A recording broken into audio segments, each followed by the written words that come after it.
All right, now it's really your turn, Anna. All right, thank you, Anna. Good afternoon, everyone. Thanks again for the virtual audience for joining us today. As Anna mentioned, my capstone will be focused on food insecurity as well as complementary currency. Specifically, I wanted to investigate how complementary currencies could help potentially alleviate food insecurity here in New York City.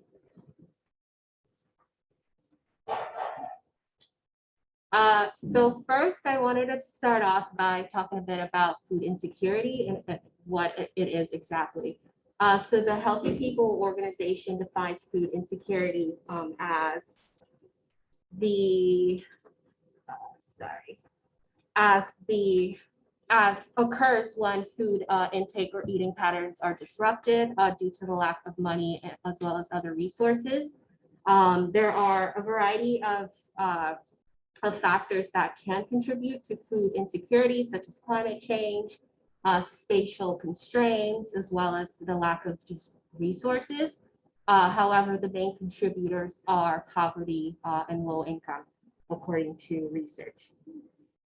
According to a study done by Balestri, sorry, I'm kind of butchering that name, but according to her research, more than 22.1% of households living in neighborhoods with 40% or more poverty experience very low in food security.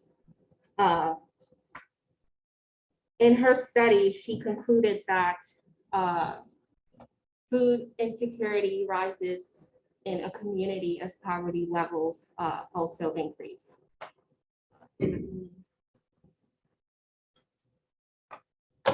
Sorry, I'm trying to.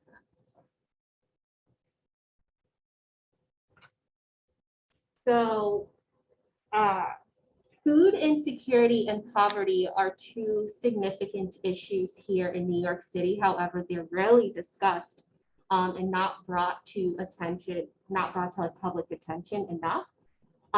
Here, this is a map by the ICPHUSA,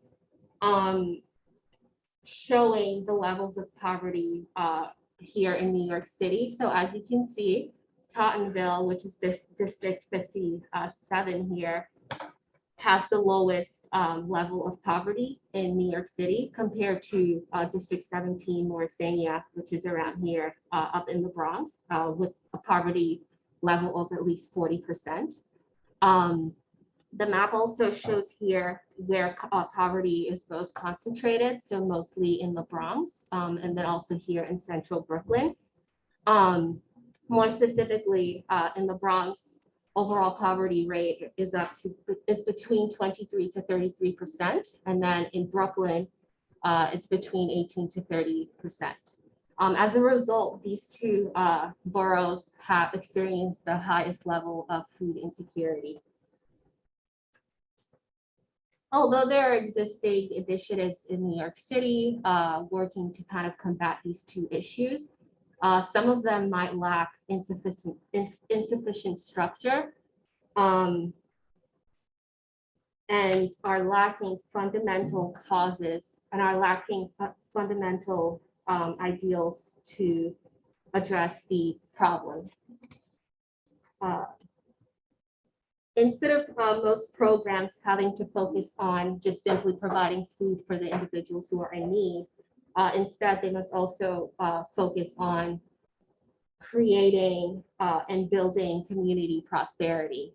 In addition to the work, in addition to the existing work, I recommend that we adopt indigenous mechanisms to further improve the current landscape of solutions. Thank you.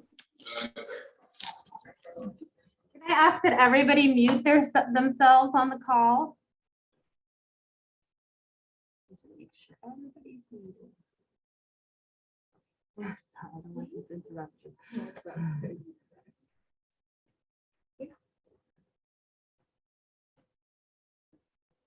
So the pandemic has obviously worsened a lot of the conditions that I just discussed, but more specifically, COVID-19 had a direct impact on our food supply as well as food demand. The restrictions imposed due to COVID caused logistical obstacles that interrupted a lot of our food supply chains. As a result, our food supply was shorted and demand skyrocketed. So, for example, a lot of people would go to supermarkets and were kind of faced with empty store racks. And, for example, like when there's a shortage in like toilet paper and other essentials that were needed. But also on the other side of this, there was an increase in preference for local foods as well as regional foods. So a lot of people sought to their local producers, to their local food providers to kind of get their food. Some people actually took it upon themselves to start growing their own foods. And out of all of this, the biggest gain, I would say, from the pandemic in regards to like our food system is that a lot of us have kind of like, there's been a general increase in like our awareness of our food system. And it's also emphasized the need for food sovereignty as well.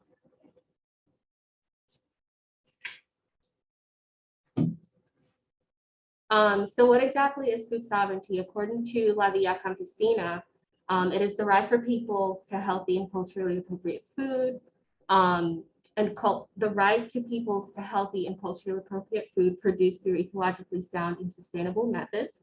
And in general, just the right for people to be able to define their own food, where it comes from, and who grows it specifically.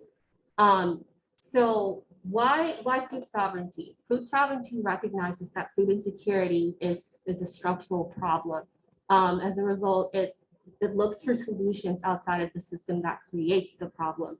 So as we all know or may be familiar with, our current economic and agricultural systems produce food insecurity. Not only that, they kind of exacerbate it, and they're working actively to keep us like independent on imports, which obviously isn't good, and which the pandemic has kind of highlighted the dangers of that as well. In addition to that, the food sovereignty movement also advocates for alternative social mechanisms such as social solidarity economies, and then also alternative financial infrastructures. More specifically, the food sovereignty movement has made it evident that one of the most critical components of developing local ecological economies is to support the development of alternative infrastructures, institutions and mechanisms that support both producers and consumers. And a great example of this are complementary currencies. What exactly are complementary currencies and how do they work? Complementary currencies are an agreement to use more than just legal tender as a medium of exchange, opposed to, for the purpose, of linking otherwise, not otherwise met with unused resources. So they are in the simplest form just another form of medium of exchange. They can be used as alternate forms of payment that can be traded for goods and services in the same way that the US dollar is used. The only difference is that it is not legal tender, meaning that it is not an official currency. So they can only be used in agreement between the parties that agree to use that currency specifically. Some examples of these currencies here are the Brooklyn Torch, which is actually based here in Brooklyn, New York City, the Ithaca Hour, which is in upstate New York, as well as the Berkshires, which is founded in Berkshire, Massachusetts, and the Wire and the Bristol Pounds, which are both from Europe. To the right here are some pictures of how these currencies would look. So the most common forms are in actual physical printed currencies, and this is how they would look, but they also come in time-based forms as well as barter and digital forms as well. So here are some brief benefits on what complementary currencies can do for communities. Overall, they boost overall in general, they boost overall buying power, and they can also promote social initiatives within the communities that they are adopted. They also contribute to overall and indigenous strengthening of communities. They help keep and circulate money within communities and neighborhoods. And for the most important part is that they provide extra income for disadvantaged people who would otherwise wouldn't have the income to get food and other sustenance necessities. Another benefit of them are that they are in accordance with food sovereignty principles and ideals, and also as well as alternative social economies. I'm going to skip now to some of the important parts. So I was only able to find one specific case where complementary currencies were directly used to solve food insecurity, and it was quite successful. The group was called the Roster Group, and they originated from Austria. There are also a few opportunities that I found out in my research that would work great, that if we were to adopt complementary currencies would be successful here in New York. For starters, New York City is home to a lot of CSAs, farmers markets, food cooperatives, and community gardens. As a result, these organizations serve as like really great outlets for advancing this sustainable food initiative. And also overall, there's been a growing support for local businesses here, and that can potentially help boost their support for these complementary currencies.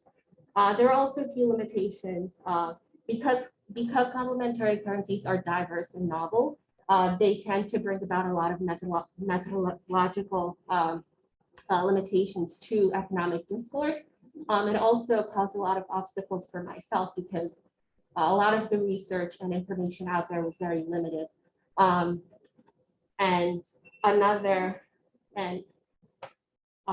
most importantly, in order for complementary currencies to kind of be effective and successful, they need to gain general support, as well as legitimacy and acceptability. Next steps in conclusion. In conclusion, poverty is a recurring theme between complementary currencies and food insecurity. Complementary currencies have shown the capacity to fulfill their intended goals and have been used successfully to address food insecurity. As we grow more familiar with the mechanism and its ability to address some of our dire concerns, complementary currencies may quickly gain appeal. And that's it. Thank you.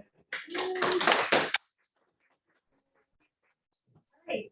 I'm going to see if there's any questions on the chat, but as you settle in, I'm going to ask you a question, which is, I'd love to hear more about like where, I know you looked at like the potential for New York City because we have CSAs and co-ops and other food related, nonprofits and different endeavors. Did you have a feeling for where you think there would be like a real interest in the organizers of maybe like a CSA or co-op in even exploring complementary currencies? Is this something that they've been thinking about that you learned about in your research? Yeah, so so my research is kind of limited in that aspect, but from what I was able to obtain, I feel like some of the existing cooperatives here, like the Parksville Co-op, I think they kind of already had some form of complementary currency, but it was short-lived at some point. So I feel like if anything, there is some interest in possibly using it, but obviously there's like a lot of concerns around it. So specifically, I did that interview with Robin Forge, and she had mentioned that a partner that she wanted to work with was interested, but she was worried about how to with her employees and having this entirely new system in what was already existing. So there is interest for sure, but there might be like a little bit of hesitancy. It sounds like, yeah. Yeah, Jen. I'm curious just because in the context you said around the pandemic, one of the things that has been an interesting outcome in terms of like the government actually being more responsive to people's needs is the increase in food stamp allocation. So I'm curious if in terms of like that connective tissue, because presumably they seek to attend to a similar kind of element, like obviously it's directly tied to the US dollar in it being issued by the US government, but I'm curious if there's a reason that like pre-existing method of redistribution feels like less effective in addressing food security. Yeah, great question. Great question. And it's one that I looked into briefly. But so yeah, that food stamps are also could count as some sort of complementary currency. Okay. But they have issues as well. Yeah. And so speaking with a friend who uses food stamps, sometimes they're not enough. They're not sufficient enough to like cover the amount of like resources that they need. Yeah. So what complementary currencies I guess do better is that there's maybe like I don't know, it's not to say that it's limitless, but like it offers more than what yeah. So I've kind of looked into that, but I didn't do enough research to kind of look into more detail. That's a great question. It's something I'll look into.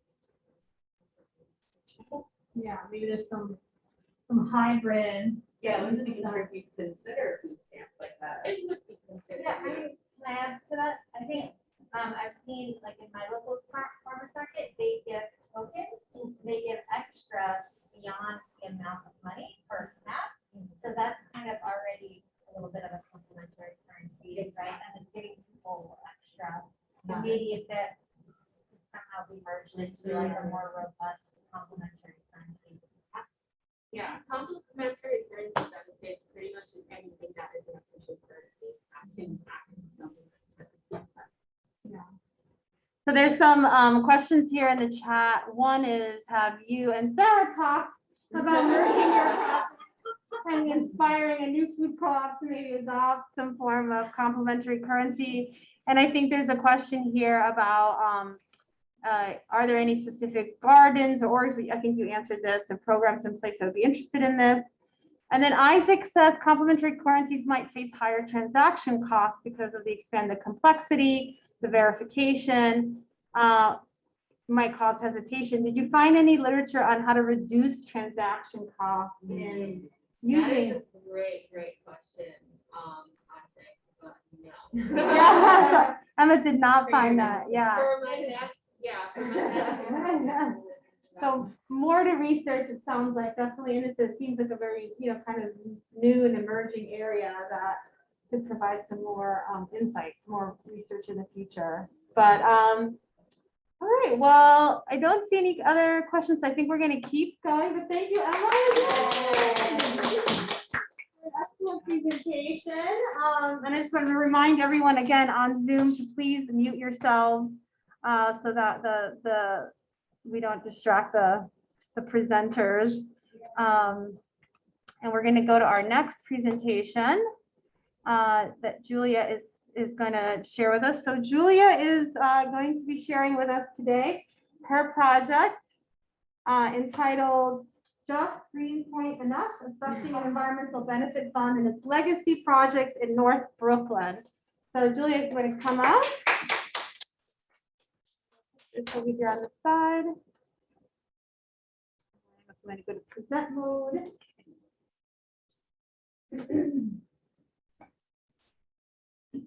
Okay, thanks everyone. So today I'm going to be talking about Just Green Enough and Greenpoint and looking at an environmental benefit fund and legacy projects in North Brooklyn. So a little bit of background on Greenpoint. It's historically an immigrant and working class community. In the late 19th century, it was the largest place for oil refining in the world. So you can imagine that was problematic. And over time, gradually developed the largest terrestrial oil spill in US history. And that dates back to likely the 19th century. And then in 2010, The result of a number of lawsuits in the early aughts, there was a settlement with ExxonMobil, and the monies from that settlement were used to create the GSEF program, which I'm going to be talking about more today. So a few key terms to understand before we go deeper are environmental gentrification, and that's the convergence of urban development, ecologically minded initiatives, and environmental justice activism. And it basically builds on the success of the EJ movement and appropriates it to serve high-end development. And sort of in contrast to that, we have the idea of just green enough, which was from the scholars Curran and Hamilton. And they developed this idea based on their research in Greenpoint, but it's an idea that has gained currency elsewhere. And that kind of contests the idea of environmental gentrification. And it basically means that cleanup and remediation, there could be a scenario where they don't cause displacement and where community interests would be prioritized over real estate developers, and it's based on cross-class alliances. So my research questions going into this, I asked, to what degree do the selected projects reflect a just green enough strategy? What are the metrics related to a just green enough framework that can be applied to these projects in Greenpoint? And also kind of looking ahead, as development in North Brooklyn continues, how do the various project stakeholders see the threats and challenges related to these projects? A little briefly on my research design and methods. This was a case study, and one of the couple of the most important things were site visits, where I was really able to look at the space from different perspectives. I interviewed 7 people, and I utilized oral histories from the Brooklyn Public Library through a program that was actually funded through this very fund. So that's kind of amazing. And just to note my position, I've been in Greenpoint 17 years. So the Greenpoint Community Environmental Fund, there's a few stats on the left. It was an enormous amount of money, but only $17 million were from the settlement. The 50 million remaining were matching funds. So they really kind of beefed this up. And it was a community-based program administered by the state. This was a completely new process that was created in Greenpoint, and the idea was that it could be a model for other communities. And so they used community preferencing to select the project. One interesting note is that Bloomberg briefly considered using the whole fund to create a seagate at the mouth of Newtown Creek. And of course, that was quickly dismissed. And that was actually, in the wake of Hurricane Sandy. But the community advisory group then was able to kind of beef up the requirements and parameters for the program to ensure that nothing like that would happen.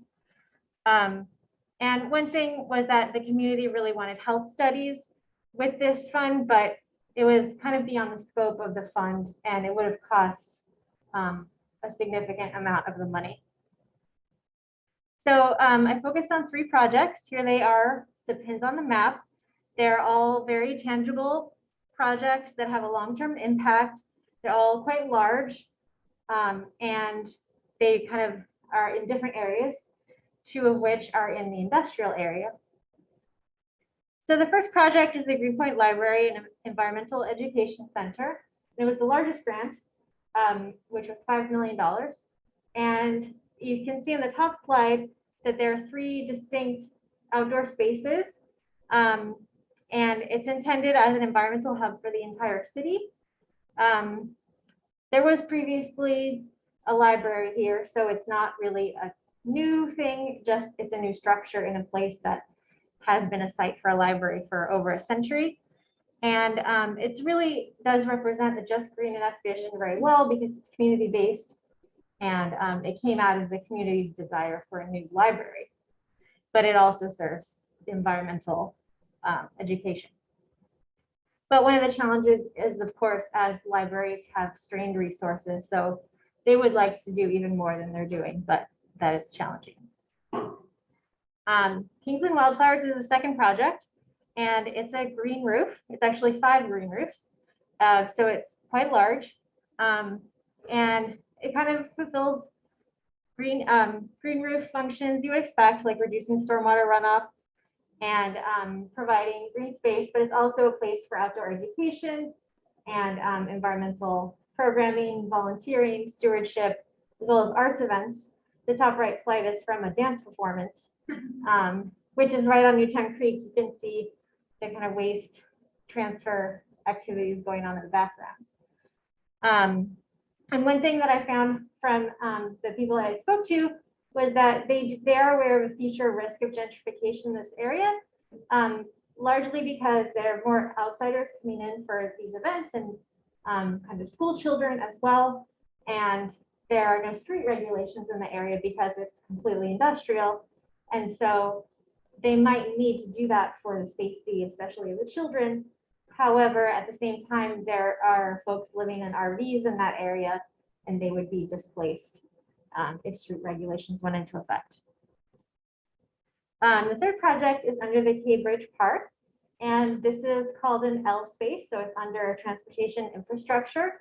It used to be for parking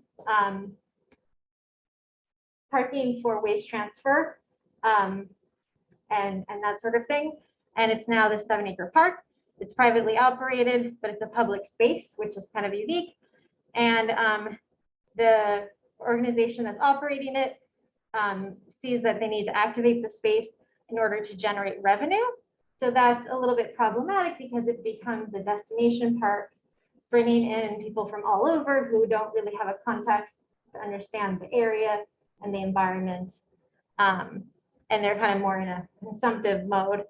And so the community kind of feels some ambivalence around this because it's a great opportunity and it's really great to have access, as you see in the bottom photo, to the creek, but there are conflicting uses between still the industry going on around as well as the people coming in for, film screenings, concerts, and that sort of thing.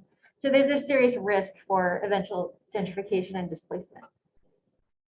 I came up with this rubric and I assessed the 3 projects. I'm not going to go into detail, but I kind of also came up with a set of questions that communities could ask about projects in their own neighborhoods to try to assess what kinds of impacts they might have. And of course, every community is unique, so it's really just kind of a set of guiding questions. And finally, as far as looking at the challenges and future threats for greening Greenpoint, some folks asked if GSEF was a distraction from the oil spill, kind of give people all these nice, shiny projects and sort of distract them from, the main issue at hand. And so now there's a need to refocus on monitoring the cleanup. An ongoing threat, of course, is real estate development. And, everyone agrees that we need some kind of policies to curb it. There's a lot of uncertainty about the fate of the neighborhood. Some people have called it Dubai on the East River. And also there's a question of how can Greenpoint use its resources and its experience in this, working on this fund to help other areas and other future neighborhoods that might have this type of fund. How can it also share its resources? For example, the library being kind of a hub for the whole city. And then finally, some takeaways. GSEF did end up serving as a model for other environmental benefit projects. And I was informed that there's a project near Buffalo in Tonawanda that it's much smaller, but it's using this kind of framework as a guide for their community-based projects. Equity needs to be built into the structure of these types of projects. And, having the community advisory panel is an important step, but there needs to be a bit more than that, more kind of structures in place. Understanding the neighborhood context of environmental amenities is really important. And so that's kind of where I saw I had something to contribute in having a lot of experience in the neighborhood to understand all the dynamics and histories at play. And then finally, I created this guiding rubric for communities facing similar questions and challenges around environmental gentrification. And that's all. Time. Awesome. Well, I have so many questions. Yeah, no, I guess I'll take the moderator's purview and ask a first question, which, we just did a project with El Puente in Williamsburg. They're facing the river ring development. NPCC, we're looking at this issue of climate gentrification, very similar to environmental gentrification. So I wonder, like, what lessons I think you do see stand out. It sounds like there's a lot around, like, what is amenity? What is considered an amenity? Who gets to define that and shape that? Seems to be like a key part of the question around any kind of investment, but maybe there's a little bit more you can say about where you saw it done well, where you're like, they figured out how to do an amenity, but so that it's not so out of touch with the community and the community context that it invites further outside influence. I don't know if you got a sense of, like, the ones that did it really well. Yeah, I mean, definitely the community preferencing helps with that. And that idea is kind of based on participatory budgeting, and the community would be able to vote as kind of the projects, as far as the larger projects over $100,000. The ones that were funded were the ones that had the top number of votes. So that's one way. So vote, like, ranking preferences. Exactly. Right. And making all of that, available. But it is also hard to kind of get people engaged them to start the projects, because this type of thing, even though it's community based, it tends to kind of reinforce the power structures that are already there. So, like, the main players are kind of the most powerful organizations in that area. Right? Yeah, and there's no connection to any of these projects and housing, right? It's all like they have to be green projects. They can't be like a community center or affordable housing, Right, and that was kind of a point of contention I found there are a lot of notes from the community advisory panel, and there were a number of people on that panel that brought up issues around asking whether these amenities would cause displacement, and those issues weren't really taken up. So that's definitely an area that needs to be right.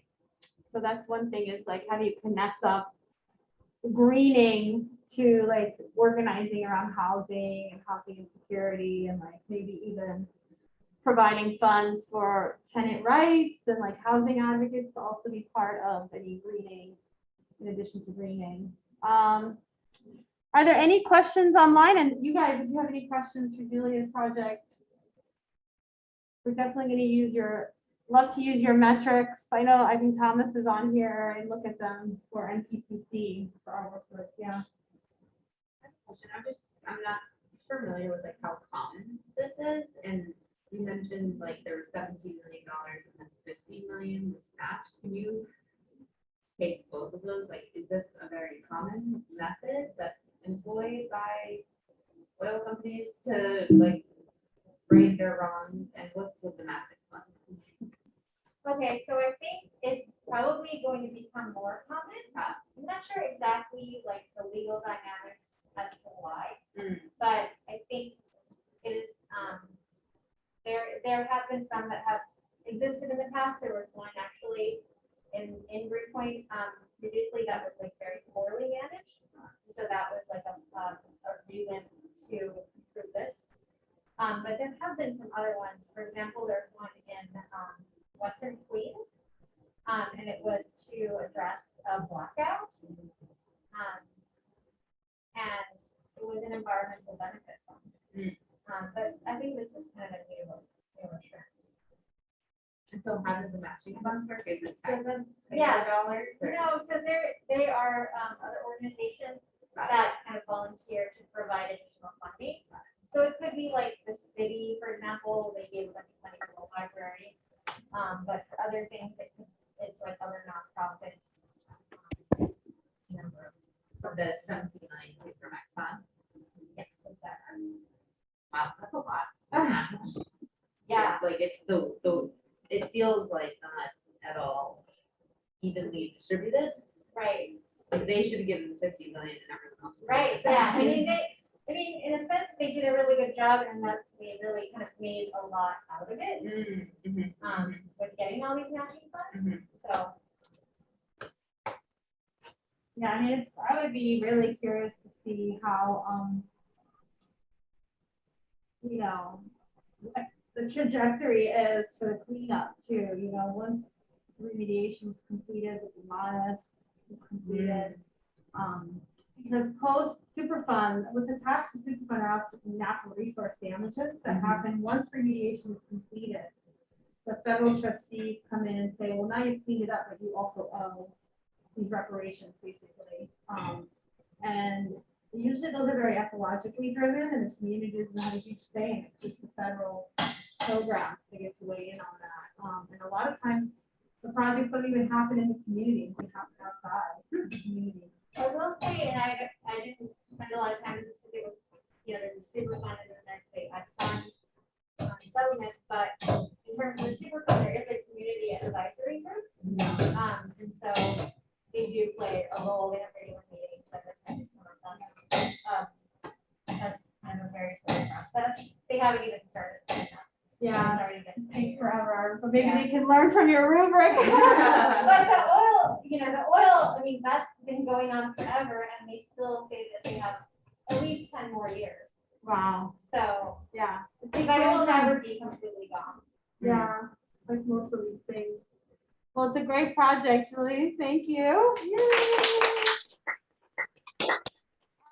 Okay, so I'm just going to remind everybody online to stay muted, but feel free to type questions in the chat box for the presenters. And I'm going to ask the next speaker to come up, Jenny. And Jenny's presentation is the legacy of Occupy 10 years later, American left reflections on the movement's successes and failures. So I'm going to turn it over to Jenny to get her presentation started.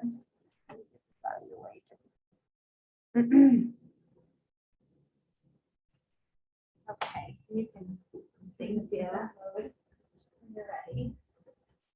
And I see Leo on, just a shout out to him for making the introduction to the Rosa Luxemburg Stiftung, which is the organization I worked with on this project. So hopefully, if we were in a normal setting, I think, does everyone know what Occupy Wall Street is? By a show of hands, it's harder with the virtual audience, but I'm assuming at least in the room, everyone's familiar with Occupy Wall Street. Okay, great. So that being said, I did want to start with a little bit of context. So, in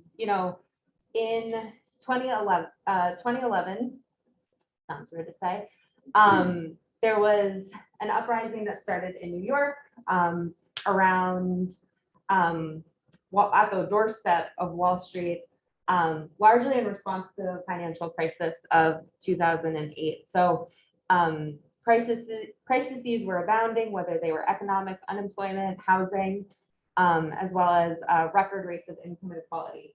Does any of this sound familiar? There's a lot of similarities, striking similarities in terms of where we are today, which is kind of the context in which we arrived at this project.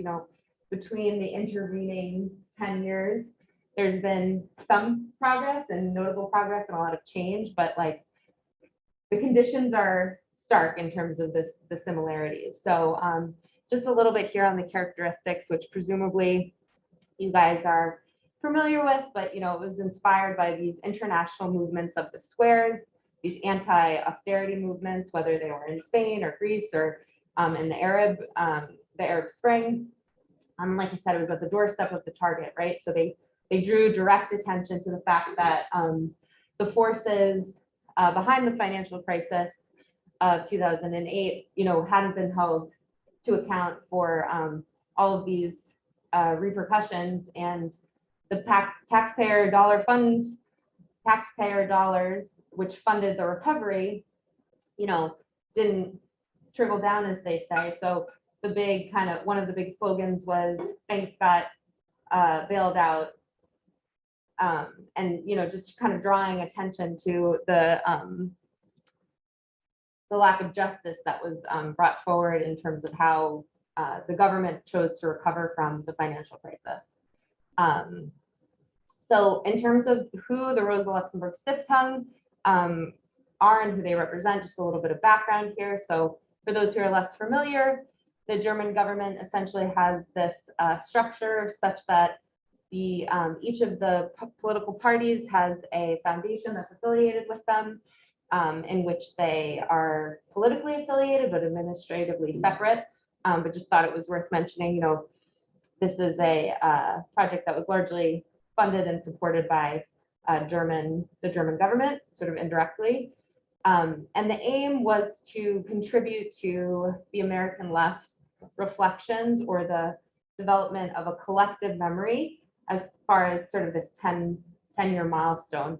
And the reason Rosa Luxemburg was interested in doing that is because one of their primary goals is kind of foster dialogue between social movement actors, the left, which is obviously much more sort of like established and sophisticated in other parts of the world, whether it's Latin America or Europe, and really kind of foster the creation of an American left and kind of continue to cultivate and grow the formation of this kind of left coalition within America.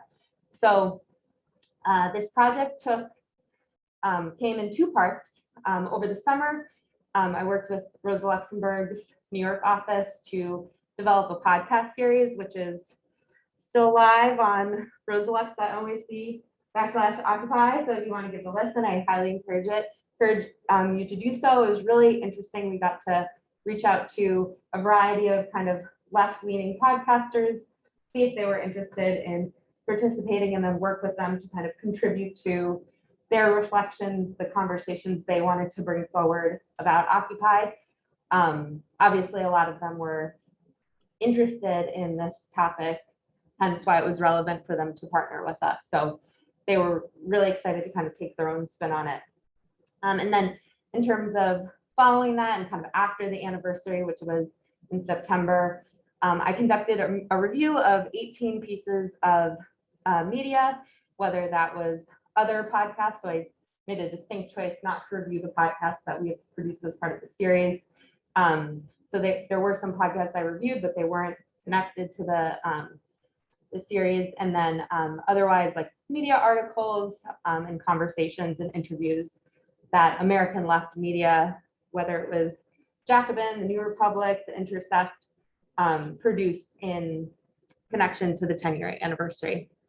So the media coverage was coded, color-coded from red, orange, green, and blue against Sidney Tarrow's 4 factors of sustainable social movement. So for those who are less familiar, the framework basically pretends that these 4 factors are interconnected, interlocking, but distinct attributes that enable a social movement to be successful. So repertoires of contention talks about the collective action, whether it's a strike or a occupation or a boycott, that social movement actors employ in order to create disruption.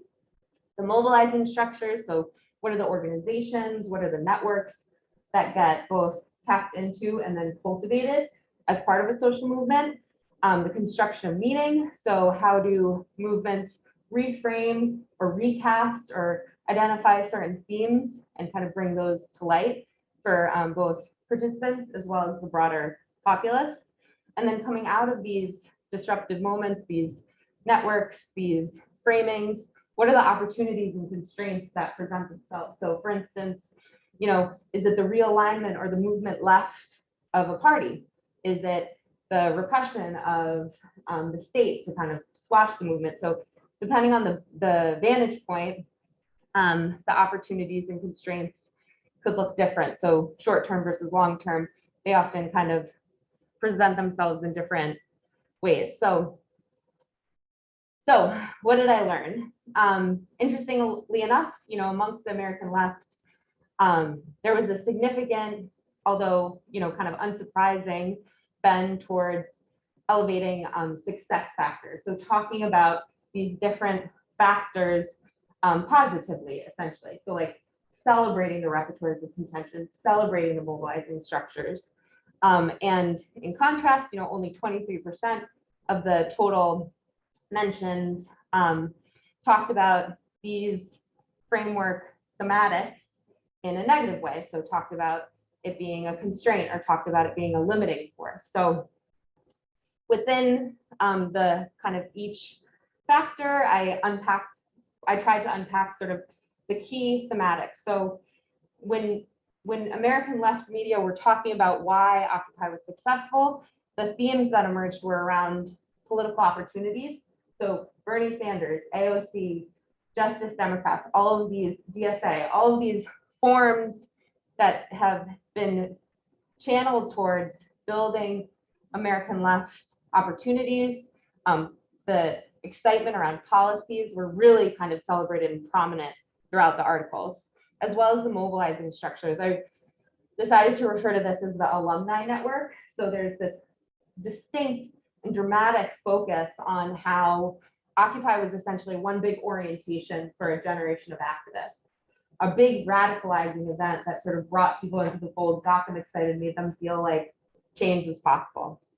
And then in terms of limiting factors, the themes that came through were around the construction of meaning, but not necessarily in the way you might think. I think about Occupy and I think 99%, 1%, and that really powerful frame. But what came through in these articles was, and segments, was this constant berating of Occupy as a failure, that it didn't have demand, the horizontalism didn't work, it was cast as a failure in the media, and there was just kind of this consistent barrage of, even in the American left, which has skin in the game to celebrate this movement as being successful, and often the articles weighted that way, as we saw from the amount of success factors that were elevated, but there was just a distinct focus on Occupy being a failure.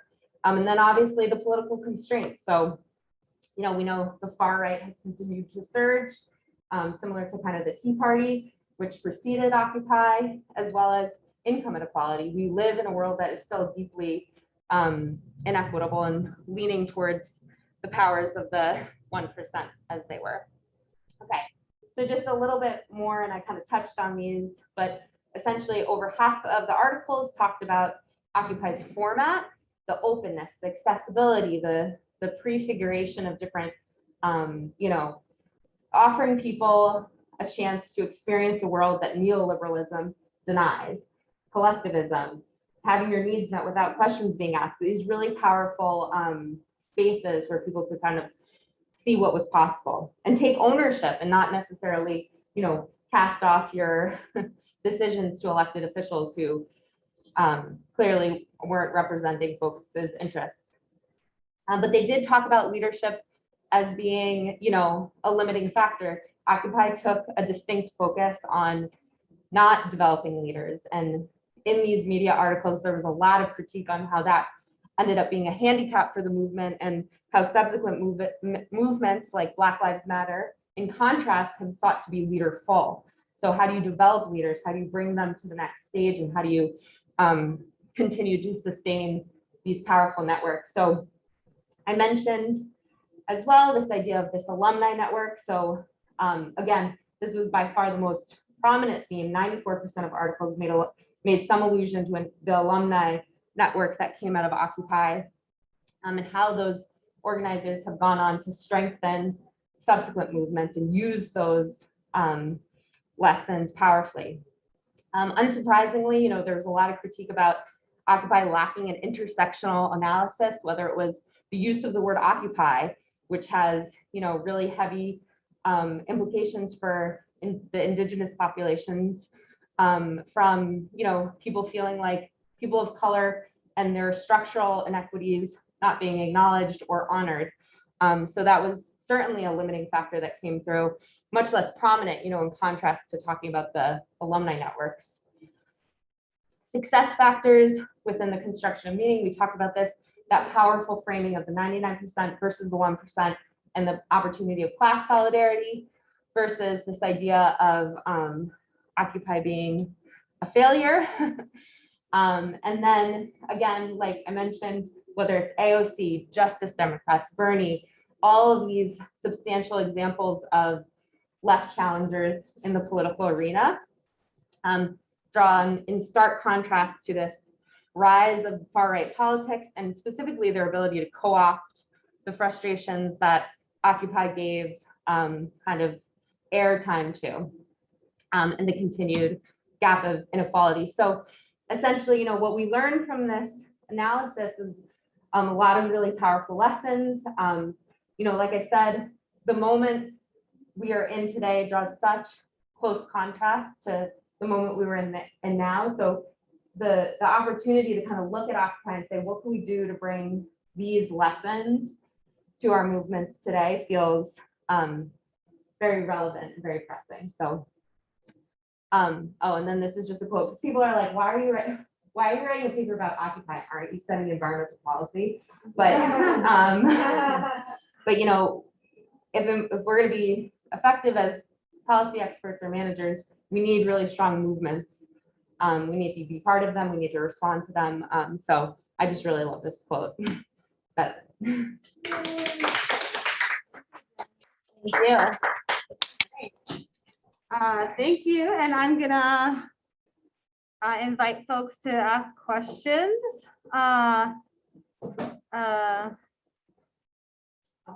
This is, I think this is an old question, so yeah, everybody on the on Zoom is welcome to type in any questions that you have for Jenny. But you know, I thought it was interesting that you found an overwhelming majority of the 18 media things talking about the success and really looking at the analysis of success and the frameworks of success. But I didn't hear a lot about, I know you mentioned the repertoires of contention.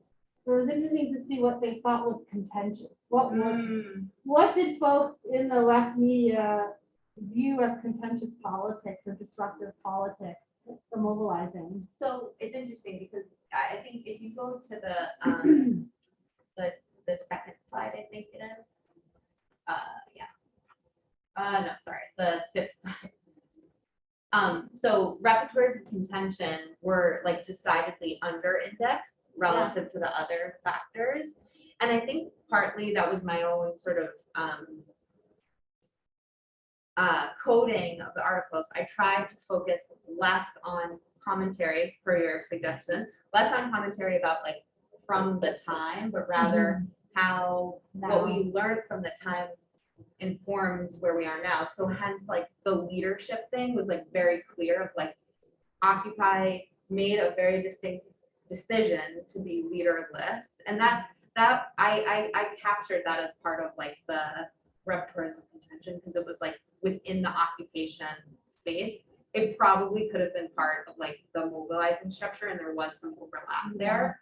But I would say the ironically, you know, in my my literature review was to like you know, immerse myself in the history and the archival material. And there was a much greater focus there on like how Occupy leveraged direct action outside of the occupation and within the context of the reflections. It was like it was all about the prefigurative politics, all about the leadership-lessness and kind of the structure within the occupation, and very few mentions about like people getting kettled on the Brooklyn Bridge or like people, you know, getting sprayed. I think that's interesting though, because like, you know, you look at the Sunrise Movement, Black Lives Matter, there's a lot of direct action occupation that's sustained. Yes. Which is what was interesting about the Occupy too, is that it was a sustained occupation that was very visible. Well, one of the kind of sub themes of repertoires of contention, sorry, if you go to the, I did include kind of like the breakdown of the themes at the very, very end.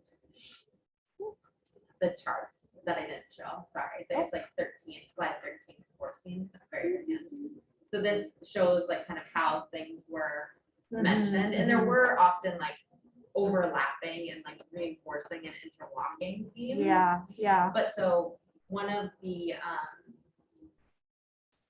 areas was like this idea of like it being a radicalization event, and that often was connected to police repression. So coding this and like finding places to put the different themes required a lot of discretion. And one of the things I say in the paper as a limitation is like, if someone else read these articles, they might come to different conclusions, but it was kind of me placing what I felt like were the most prevailing themes in these sort of buckets. Yeah. But yeah, it was an interesting dynamic because they credited the movements that followed for the usage of direct action and like celebrated them for that. But when it was connecting back to Occupy was like the spark, not necessarily the model. Gotcha. Other questions for Jen about the research? Yeah. I don't know if there's any questions online. Okay, Leo, do you want to ask your question, Leo? You should unmute yourself and ask your question. I should not get any privileges to do that.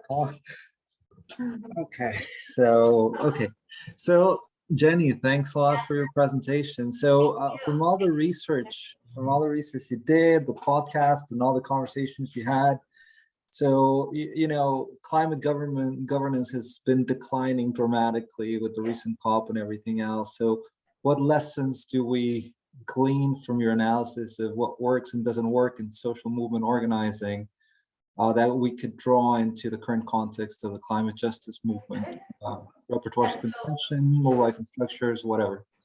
I'm really glad you asked that, and that was something I really struggled with, kind of to the point I was trying to make about showing this quote of like, you know, movements are connected and they need to learn from one another. To me, what I think was really the most powerful about Occupy was not only the centering and the problematizing of capitalism, which connects directly back to, if anyone took Leo's climate change course, right? Like that's what you leave with. You're like, capitalism is part of the structures that makes these things really hard to dismantle. And I would just say two things. One is like, while it wasn't consistently mentioned, the idea that movements like Occupy don't center colonialism within the confines and connect those two root causes was elevated by one person very prominently, but it didn't show up enough. So I think that in of itself sort of situates the American left in terms of their overemphasis on capitalism and class, but the underemphasis on colonialism.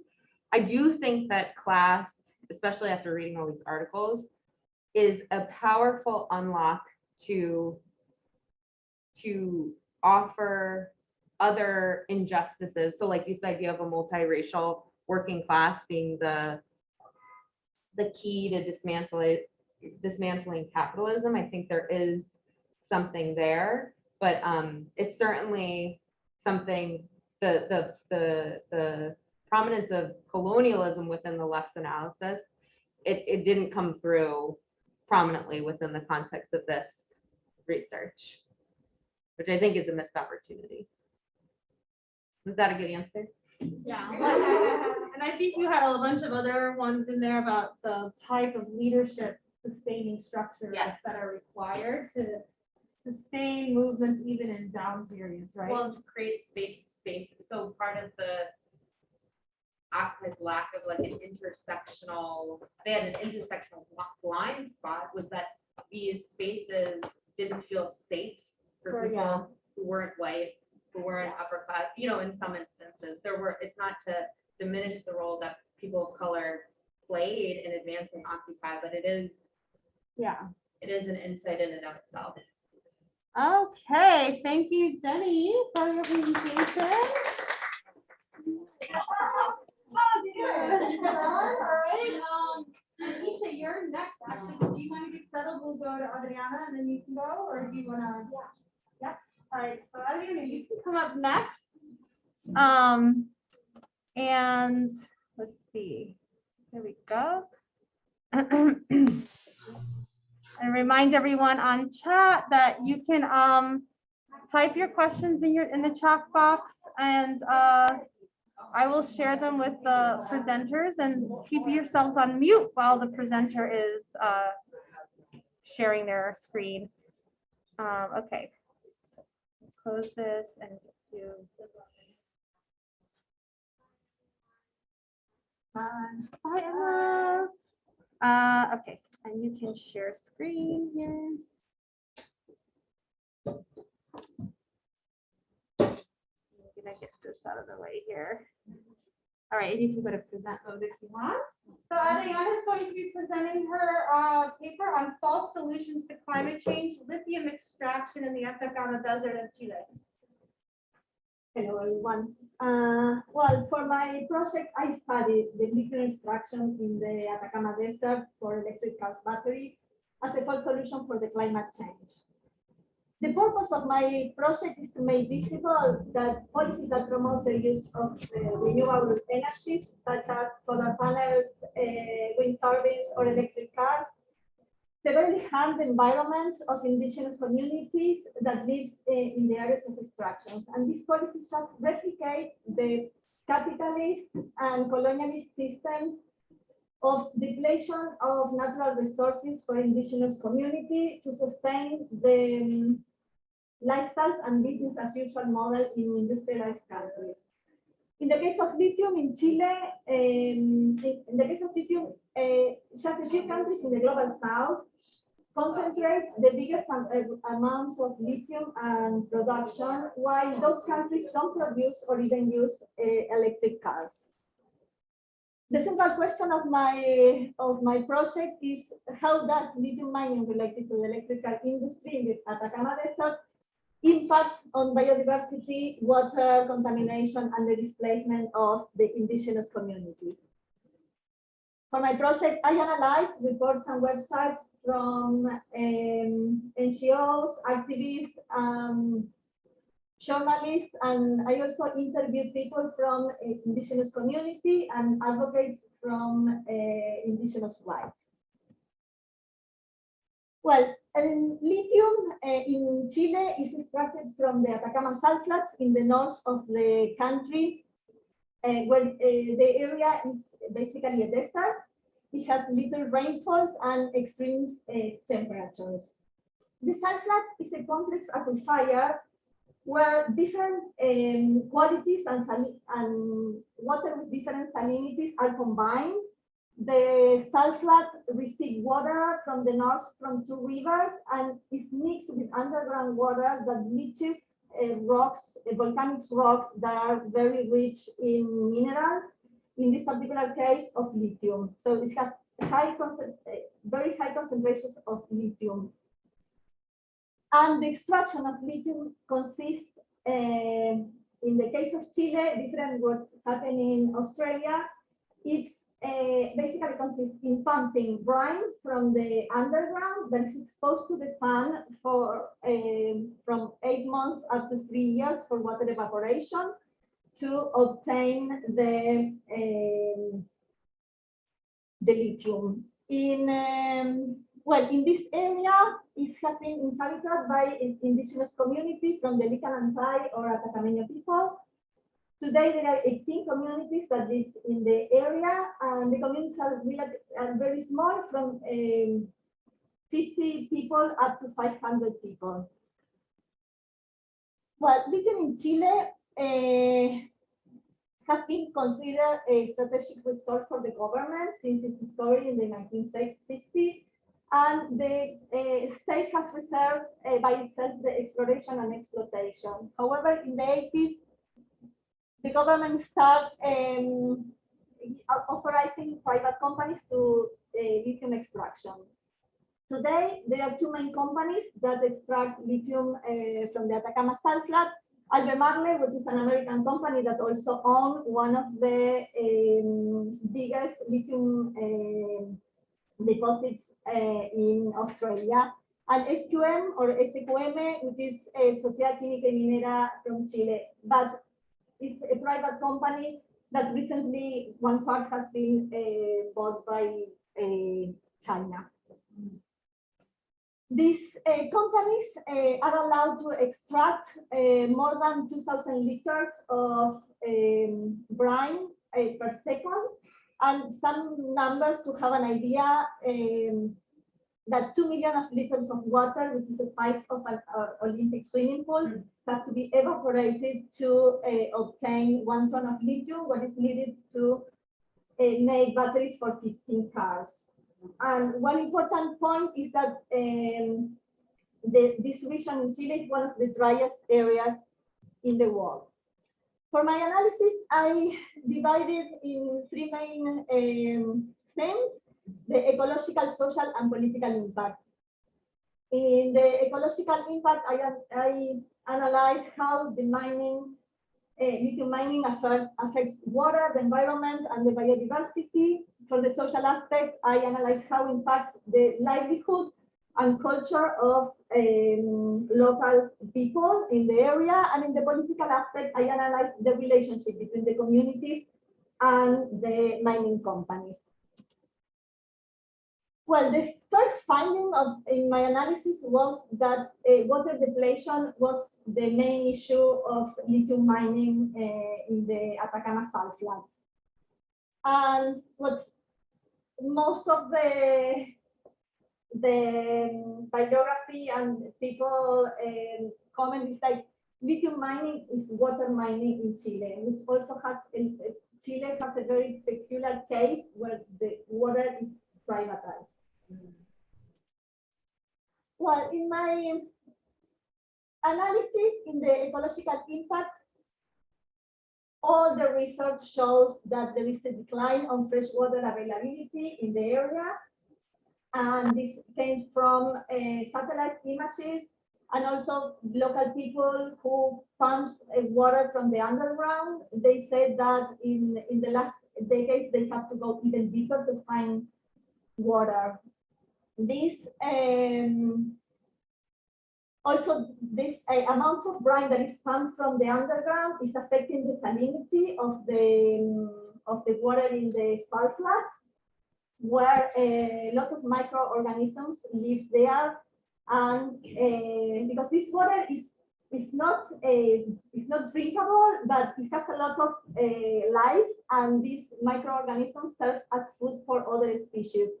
There is, for example, the case of the parinas, or what are the flamingos from the area, whose population has been decreasing for 30% in the last decade. Also, as big amounts of water is evaporated, this is causing an increase in the temperature of the soil and water from in the area, and this is affected severely the plants that live there. In the social impact, I analyzed, well, as I mentioned, the indigenous communities that live in the area, they rely on agriculture and livestock. They grow quinoa, potatoes, corn, squash. They know where to, because it has different altitudes from the sea level, this area, and they know where to grow different vegetables because it's a very delicate and dry ecosystem. And due to the lack of water, many of these activities are decreased, or sometimes they don't have more livestock. This with this decrease in agriculture also is causing a decrease in the knowledge and how to cultivate in this area. Moreover, with the many plants are dying due to the lack of water, and those plants are plants that these indigenous communities use for ancestral medicine. So this is also impacted in their health.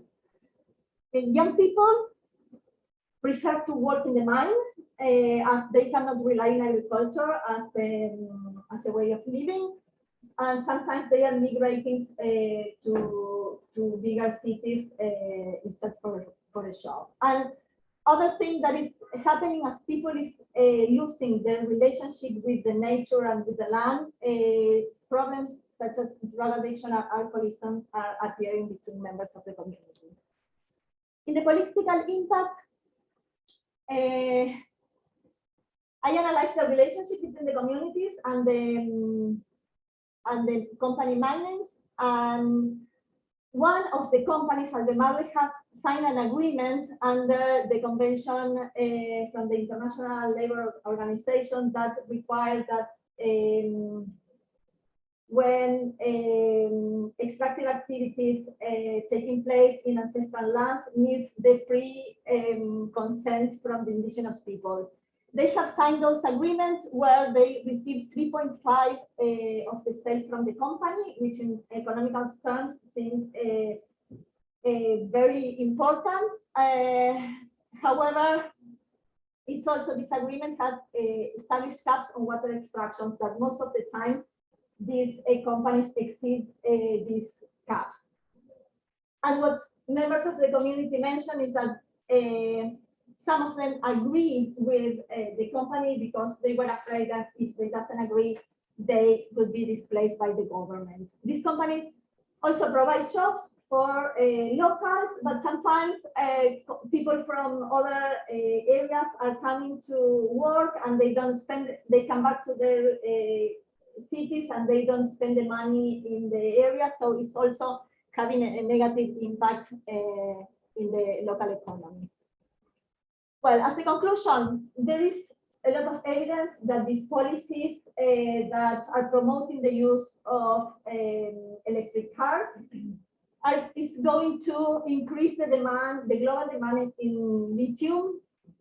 So this just is going to accentuate the negative impacts that lithium mining has in these areas. As I mentioned, water depletion is the dominant problem in the area. And these green policies hide the harm and human rights violations for the local communities. My conclusion is that we have to rethink solutions to address the climate change, and we have to move away from this capitalist extractivist model that just want to replace one extractive model from oil to electric cars.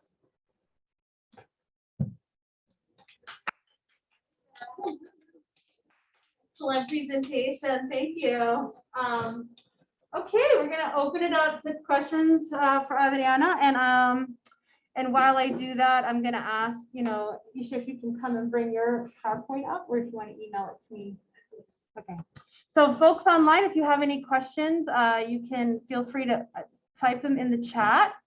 Let me see if there's any questions here so far. Are there any questions from the class? Yeah. I'm wondering how you mentioned that the water is privatized in Chile. So I'm wondering how that plays into the near water depletion and removal of lithium mining. Well, the problem is that's an interesting point because lithium mining is considered under the mining code in Chile, and it's not considered under the water code when they have regulations for water usage. And as I mentioned, water has been privatized, and so private companies, most of the cases are mining companies, are the owners of rights of waters.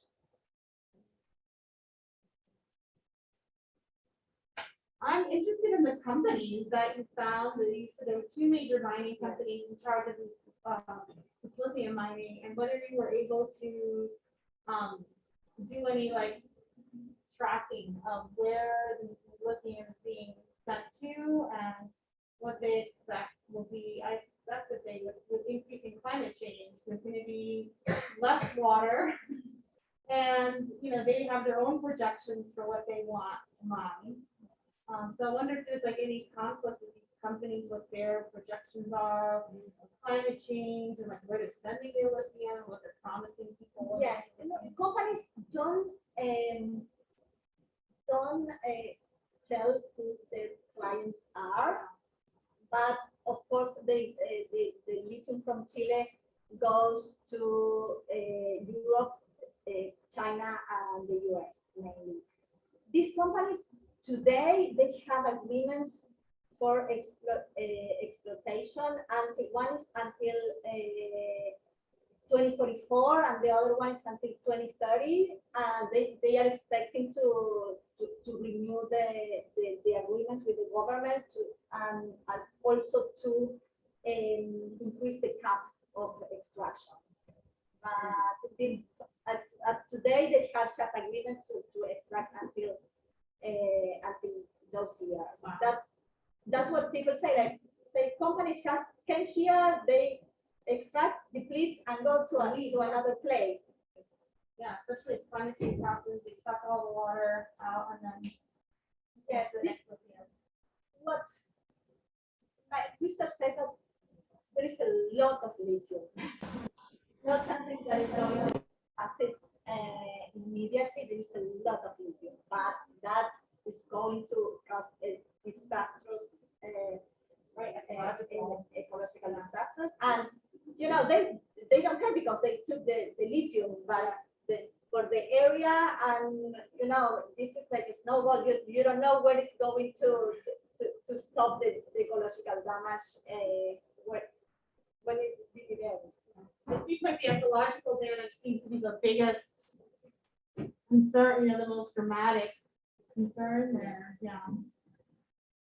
There's a question here from Leo and from Marina. Leo, do you want to unmute and ask your question? I love putting Leo on the spot. Great. Adriana, can you hear me? Yeah. So were you able to find out in any way in which the current constitutional assembly process and its engagement with it by indigenous movements and their allies in Chile does or does not challenge Chile's neocolonial and settler colonial dependence on extractivist-oriented exports? Yes, there is a lot of things going on because there is a lot of. Sorry, Adriana, do you mind getting a little, sorry. Get closer to the microphone. No, I'm sorry. Yes, there is a lot of things going on because there is a lot of historically there is a lot of indigenous members that are going to be part of this process of the new constitution, and of course they are challenging this colonial extractivism that has been historical in Chile, because Chile mining is the main activity in Chile. And there is a lot of members of indigenous community. I tried to reach them and I couldn't talk to them because they are members of the area that has been elected to participate in the new constitution. Okay, answer your You can see question. the other question there, Adriana, Yes. from Marina. Are there any significant local opposition to mining? Do mining companies plan to upgrade the geothermal lithium extraction, more sustainable option? Well, yes, there is a lot of opposition. As I mentioned, I didn't have time to mention it, but this under the Council of the Atacama people, they signed the agreement because what some members of the community say, like, we are afraid that if we don't have a chance. And one of the persons that I interviewed, they say, like, under the international labor organizations, they need the consent of, and it's a big discussion in that area, because they need the agreement from these communities, but they don't have the right to veto. They can't oppose. So they just need to agree. And they say, okay, we get it the most that we can get it, but it was money, the 3.5% of the sales. That, of course, is a lot of money, but there is no other way that they have to oppose. And they constantly have a lot of conflicts with the mining companies, because in most of the cases they exceed the caps of water extraction, or they start extracting from other places where they have been allowed. And they have always conflicts, and conflicts takes different different ways. Sometimes they do legal claims and they have a social movement working there. And in the other question, if mining companies plans to upgrade to geothermal lithium extraction, I don't know. I know that there is a lot of research in how to extract lithium, like or extracting and giving back the water to the salt flats, but nobody knows what the consequence can be of that activity. Of course, they are not going to pump all the. They are not going to evaporate the water, but all those activities always have a consequence. But I don't know exactly if these companies have plans to do something different. Perfect, thank you. Thank you, Adriana. Sara? Isha, I'm gonna ask you to come up and present next. And we're going to share the screen here so that you can. Okay. And you can go into present mode if you want. And I'm gonna give you a 5-minute warning, a 2-minute warning, so you know you only have 12 minutes. I think you should have it covering it here.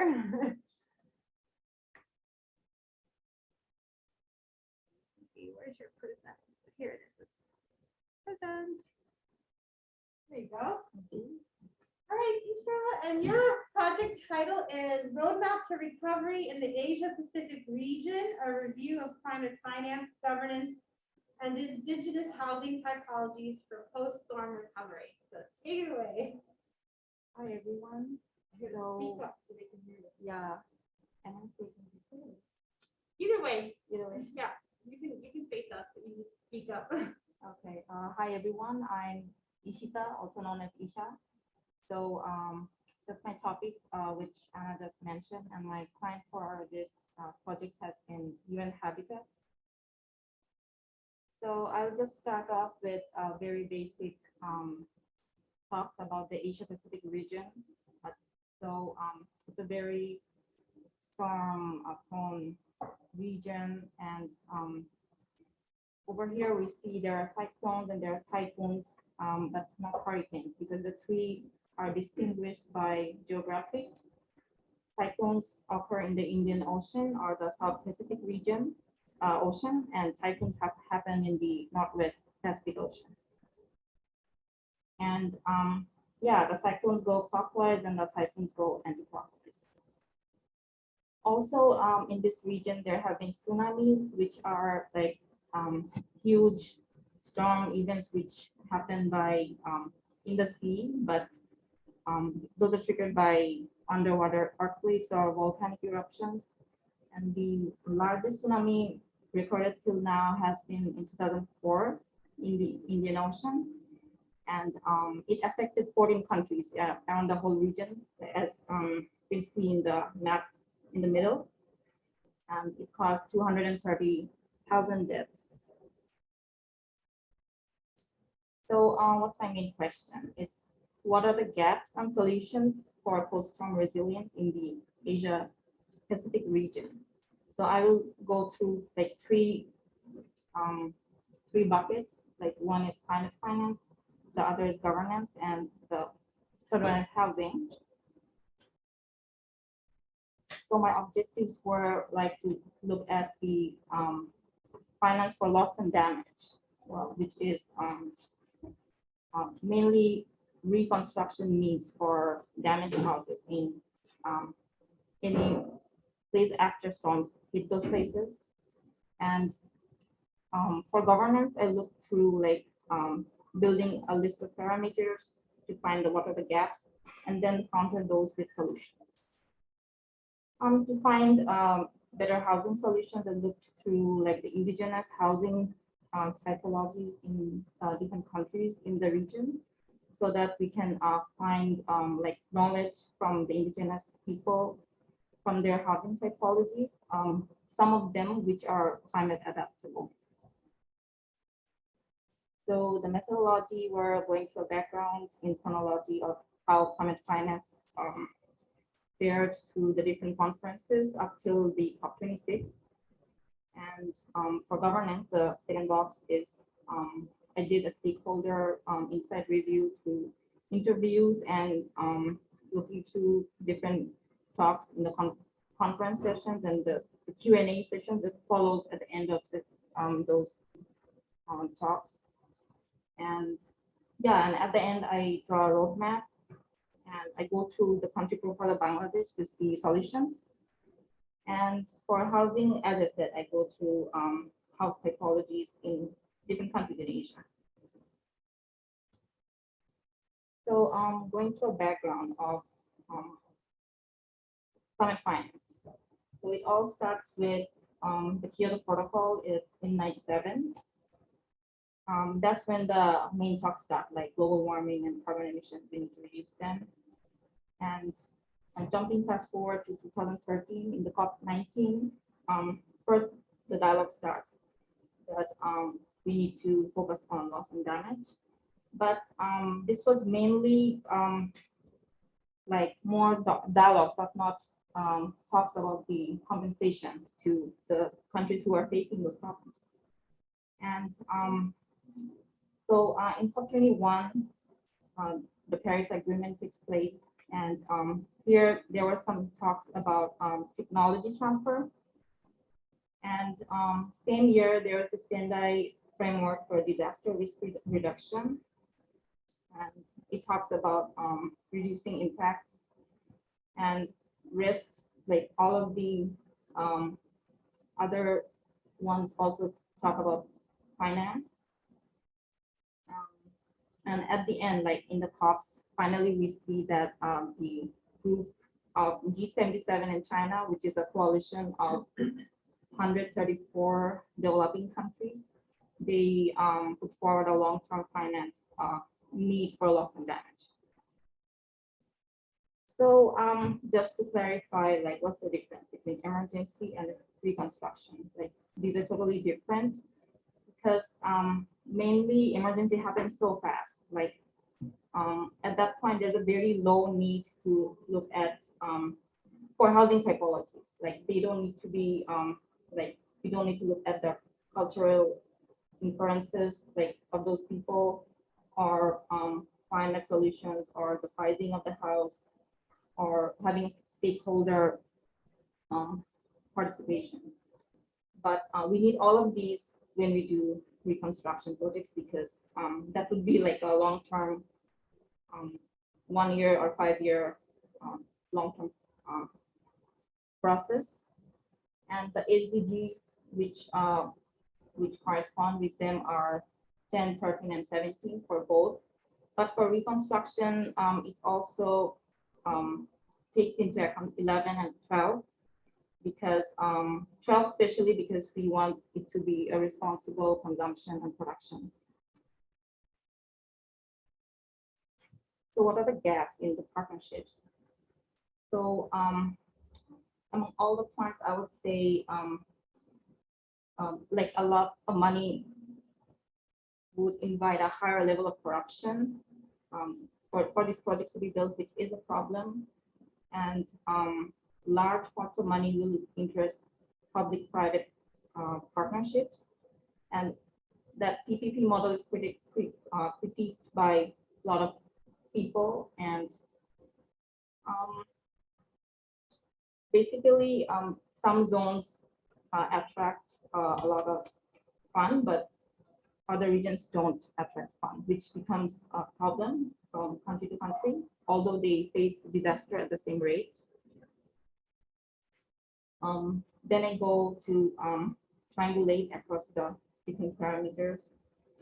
Like my hypothesis has been like there's a gap found in the technical knowledge since like the housing solutions come from like an international donor tied group to the developing countries. So what happens is that it totally overlooks the local housing practices of those cities. So how do we solve this? We need to have a connection between the three: local community, local architects and artisans, and the local governance, along with the donors, international orgs. And this is a IP tool, which is the whole management process is managed in the Southeast Asia region of ICLE office. So the key governance parameters. These are the gaps, like time sensitiveness, corruption, lack in tracking, tech challenges, migration, and equity. So we found solutions, and all these came up from the various sources, and those were like said across the board by the different stakeholders on the right side. I'll get into them in detail in the next slides with the case study, which is of Bangladesh. So in Bangladesh, it's as you see in the map, it's located the middle of India, and it has the Bay of Bengal. So it's a very disaster-prone country, and it has the 8th largest population in the world and sits on a delta. So it's flood-prone, storm-prone. So how do they solve the time sensitivity problem? They do early warning systems with e-resilience toolkits. It basically, they dial this number and they can get access to weather, rainfall, cyclone, flood, and landslide news. And there are four times a day inland river flood warnings and twice a day sea bulletins for ships which are already in sea. And following these, there has been a very drastic cut in deaths in the region. Like in 1970, the Bola cyclone saw 500,000 deaths. And in 2020, the Amphan cyclone saw only 6 deaths. To tackle corruption, there is this climate finance transparency mechanism. And it basically links think tanks with the government, and they work to and fro to develop a more transparent system. They develop more accountability by launching this new business climate index this year in October. Then they have e-learning platforms to tackle the problem of digital literacy, which lacks a lot in the region. So it basically teaches people how to manage the finance and mobile money, and yeah. So there's a lot of migration going on in the region from Burma to Bangladesh, and also within the country from rural to urban places, all because of climate. So they face a lot of loss of livelihoods, especially farmers. So this is tackled by microfinance, by forerunners, which are BRAC and Grameen Bank. They invest with some capital for small business owners so that they can run their business. And lastly, equity problems are solved by participatory process. I didn't mention any group because it's practiced across the board by everyone. This is just my way of drawing the roadmap to recovery. Oh, and it's just the different solutions which I already talked about in a before, during, and after the storm. The digital literacy will be in all 3 buckets, because without that, you cannot communicate with them for evacuation or even sending money. So now moving on to the Asia region, and it's categorized by color. Like red is more disaster prone, orange is less. So in the red zone, there is Bangladesh and Cambodia which where I looked into indigenous house typologies. Then in the orange zone, I looked into China and Vietnam and their house patterns. Vietnam has a very interesting floating house. And the yellow zones have, as you see in the map, Philippines, Solomon Island, Malaysia, and Indonesia. More or less, they have similar characteristics, but there are some interesting things I found, like they have very adaptive design elements, and still a work in progress. But these three I found a bit different because most of them have similar like standing on stilts pattern, but there are some differences. One, the picture is not sure. Like Indonesia has a very like crisscross foundation, like not just straight stilts. So that could be a very different one. Yeah, and those solutions could also be used in modern houses. Doesn't have to be only indigenous houses. So what are the key takeaways? So for climate finance, we need to keep the long-term finance for loss and damage in mind. And the parameters for the governance, they need to be addressed. Enhanced localization and the housing in the region, those elements, they could be scalable in other cities which have the same climatic conditions or vulnerabilities. But there's a limitation since these are indigenous house types. They could withstand very low to medium storm events, but with technological advancement, they could, like the modern house we saw, we could be more resilient. Great. Thank you. Time for just like one, maybe two questions. So if anybody online has a burning question, we'll let you ask your question. Yeah, you can sit back down. Maybe we have time for one question. I had a question about the relationship between the architects and artisans in the development and the adoption of housing typologies that you talked about. Is there any kind of network that links those two different groups in the Asia Pacific region at all, or in Bangladesh? There are no like formal groups which does that, but it happens on a very informal way during work, and that is a crucial problem which remains because in the whole process, the donors come and there's the NGO governments working, but there's a lack of the local artisans, the indigenous people, the community in the whole process. Sometimes they take into account people who would reside in the houses, but not artisans, Right. who know the technical knowledge. Right, how to do it, right? How to put together the indigenous housing typology. That seems like a really important connective piece that's needed to adapt and use that. All right. Wait, I think this is a question. Is there any other question? We're running a little bit shorter on time. I don't know if there's a class in here after our class. I can't remember. I don't think there is, so we're gonna keep going until we get kicked out.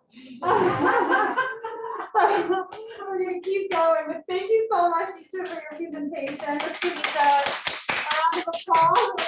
You had a lot of information to try to share in a short amount of time, so thank you for going through it.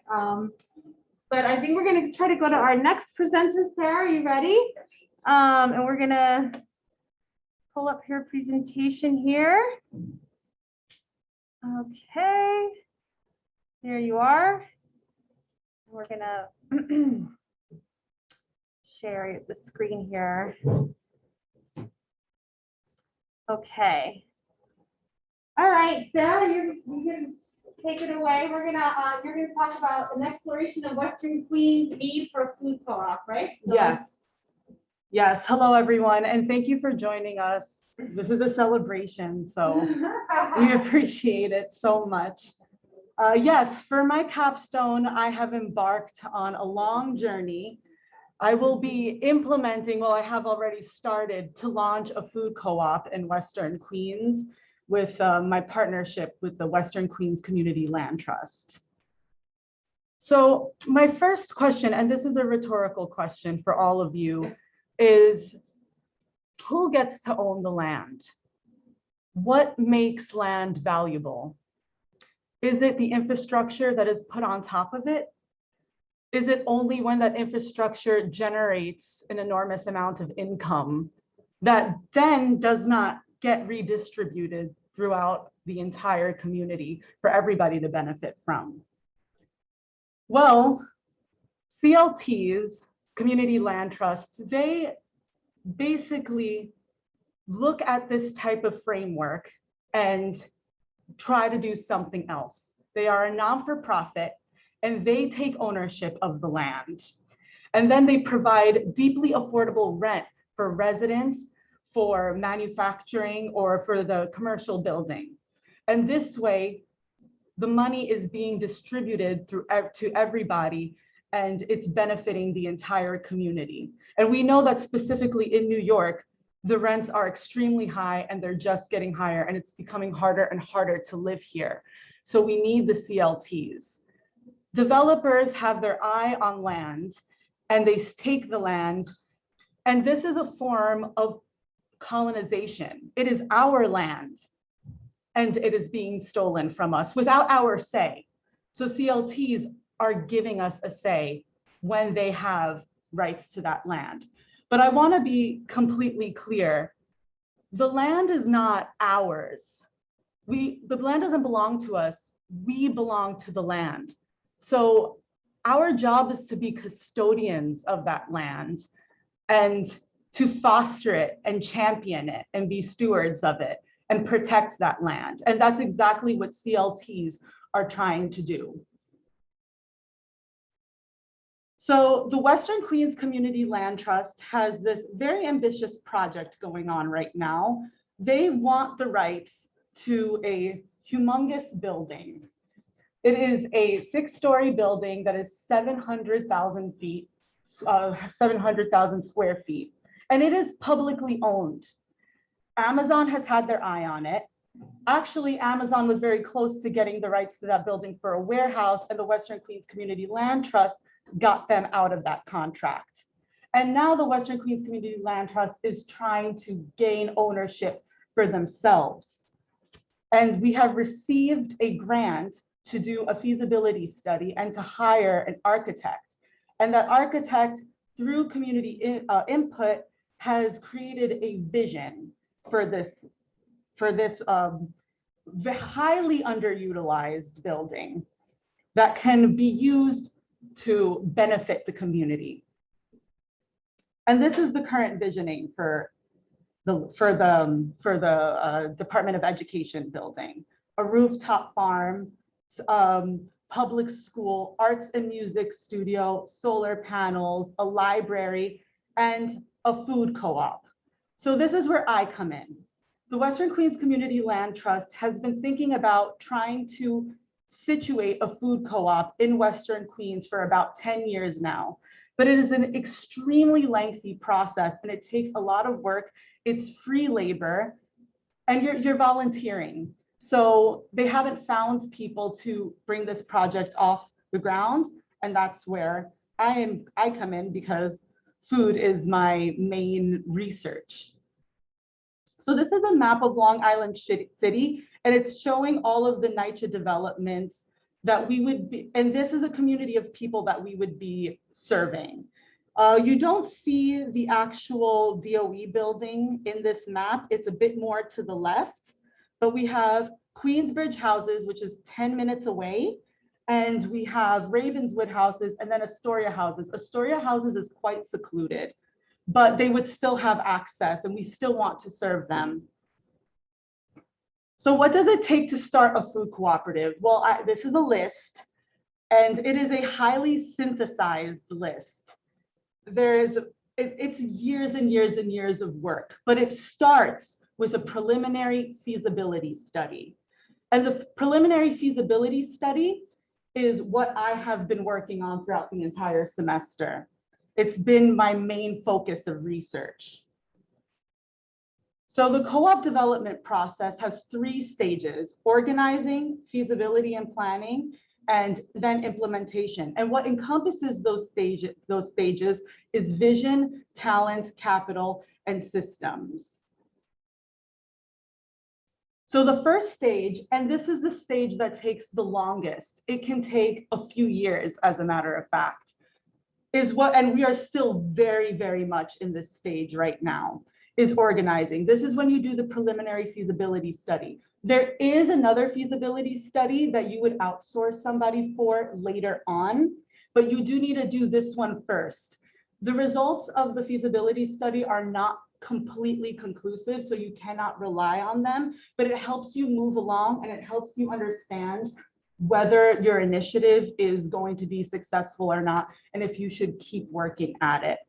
You need to make a steering committee. This is another part of the challenge. You have to gather a group of people that believe in food co-ops and want to work for free to put it off the ground.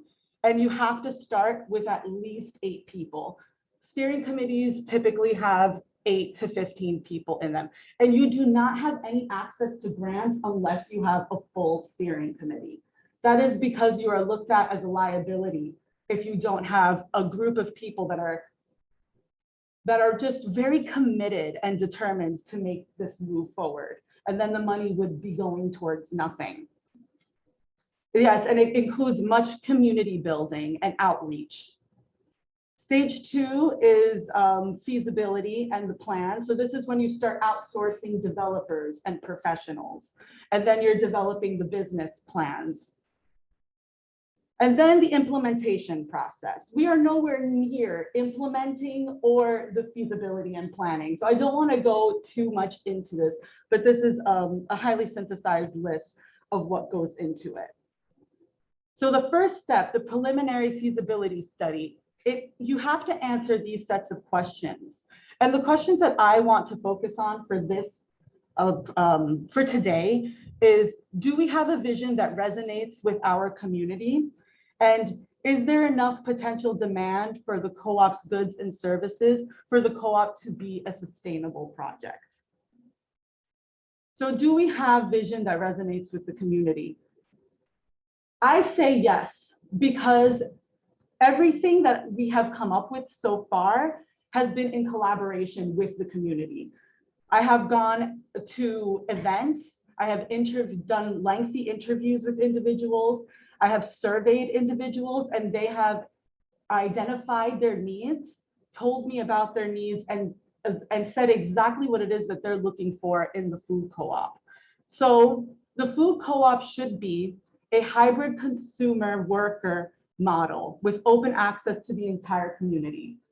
This is not typical of co-ops. Co-ops are usually consumer owned, which means the people that purchase from the co-op, that use the co-op to benefit themselves, they would be a part of the democratic process. They would be owners, but they would not be paid workers. However, I have discovered that there's something very interesting happening in Queensbridge right now. There are businesses emerging everywhere, especially hotels. They're very popular, especially construction. And the more businesses emerge in Queensbridge, the less people that live in the NYCHA housing have job opportunities. People of NYCHA housing are not being considered for any of the jobs. Not one person, in the 40 years that these developments have been being built, not one person has worked in the construction, and not one person has worked in any of these hotels. So this is why we want to make the consumer worker cooperatives. So our cooperative would also hire individuals of the community, and they could be able to, and that can be an extra benefit for them. We want to privilege hyper-local foods because we want to cut ourselves off from globalized industrial food and support the individuals that are making food in our own neighborhoods. And then that also cuts off CO2. So these are our guiding principles for our co-op: ecological restoration, community resilience, social equity, because we cannot detach social equity from ecological restoration. Social inequity is a consequence and a driver of climate change. We also want to be a part of a regenerative economy where we are interacting with the commons in a way that maintains our existence, but at a scale and at a rate that considers Earth's life cycles and finite resources. So our governance, culture, resources, and labor should cooperate with the fundamental principles of ecology. That means nothing is trash. So being as zero waste as we possibly can. That means creating an environment of mutually beneficial relationships that mimic the significance of interdependent relationships in the living system. That means avoiding quick extremes and changes and try to aim for a delicate balance of transformation and consistency in the food co-op. And it also means the inclusion of biocultural diversity to create resilience against disruption and replicating how land's biodiversity strengthens resilience against climate change. We want to be representatives of ecology because what works for ecology is what works for us. We are a part of the land. So for this question, is there enough potential demand for the co-op? I'm going to say very quickly, yes. When I surveyed everyone, there's one grocery store in the community. And that grocery store, and I'm quoting the individuals, has rotten food. So they need a new place to shop. Therefore, yes, there is demand and people want the co-op. They are very excited about it. Thank you so much. All right. I'm gonna go back to your last slide and leave that up. Oh yeah, so everyone can look at the Take a look results. at it more. Yeah. That would be great. Yeah. Okay, we have time for a few questions for Sarah here. Let me take off this shared screen. Yeah, so anyone who has questions on the chat, research methods, community outreach surveys. So Sarah, there's a question here about your research methods and if there's any community outreach interviews and surveys that you did. I'm gonna say a little bit more about your methods. Yeah, it's quite a lengthy process. I don't even know how I managed to do it. I attended an event, and at this event, I spoke to an individual at the NYCHA table, and he was speaking about NYCHA, and he was a representative of NYCHA, an advocate for NYCHA. And then at this event as well, there was somebody who made a poem, and then some spoken word as well. So I spoke to the people, Jenny and Memo at the Community Land Trust, and I was wondering if they had any connections with them or to get me in touch with them at all.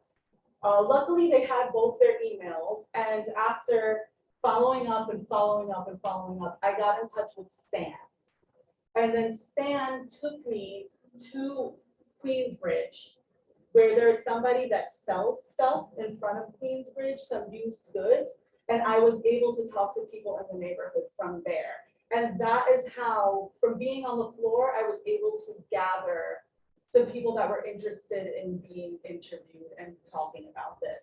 There's actually a gentleman who was like, I have no problem with the food in this neighborhood, so I'm not a good source to talk to, but I know someone who is, and took out their phone and called the individual that was doing the spoken word.